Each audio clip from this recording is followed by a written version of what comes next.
Good morning. Quick video update here. I want to follow up on some of the items I've been discussing this week. Haven't forgot about any of this stuff.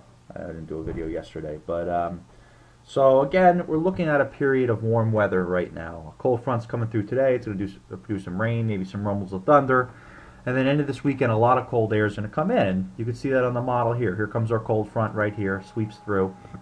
By tomorrow morning, colder air works in. Not real cold air, but marginally colder air compared to what we're seeing today. And then we'll get into next week. So here's Monday. As I mentioned the other day, we have a front that's actually a little south. We have a front that's developing right here. Okay, and we have warm air here, cold air up there, and that creates a gradient. You've seen other guys talk about that gradient too. It's no secret that there's a big gradient between warm and cold air setting up next week, and that's really how you can get a favorable environment for storms. Now, Monday, a little bit of snow showers come through. There's a little speculation that these two disturbances combine to a little bit of a light snow event. But right now, I just think snow showers on Monday. I never was big on that. But let's take a look at Wednesday now. So this is starting. We're at the surface map here. Okay, you can see there's disturbance here, disturbance here. Last night's European tried to bring them together a little bit more than yesterday's afternoon European model. So that tells me this is still on the table. Now, I can't make a prediction on this yet. There's just too many moving parts. I have to wait until probably tomorrow to make a prediction on if I think this is going to occur or not. I mean, we're looking at next Thursday. I could try, but I'd be guessing. I'm not going to lie. But I could show you the factors that need to change for a storm to develop on Wednesday and Thursday. So let's take a look at the upper air map, just like we've been looking at. Okay.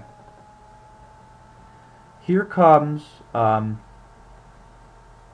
piece here, and the second piece down here for the storm system that potentially could develop on Thursday. Okay, so this swings down.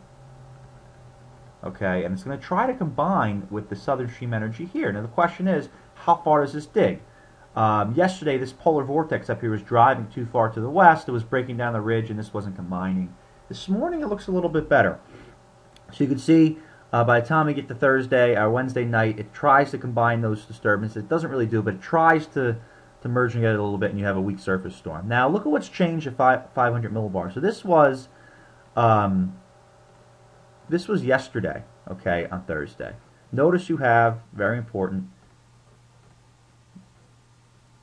notice you have this polar vortex here, and it's kind of driving into the ridge. It's breaking down the ridge, which flattens this whole flow out. Okay. However, look at what the last run of the European last night shows. See that? So this is the old one. This is the new one. See that ridge is a lot stronger now. You can see a clearly defined ridge. The polar vortex is a little bit more to the east, not as much to the west. Look at that.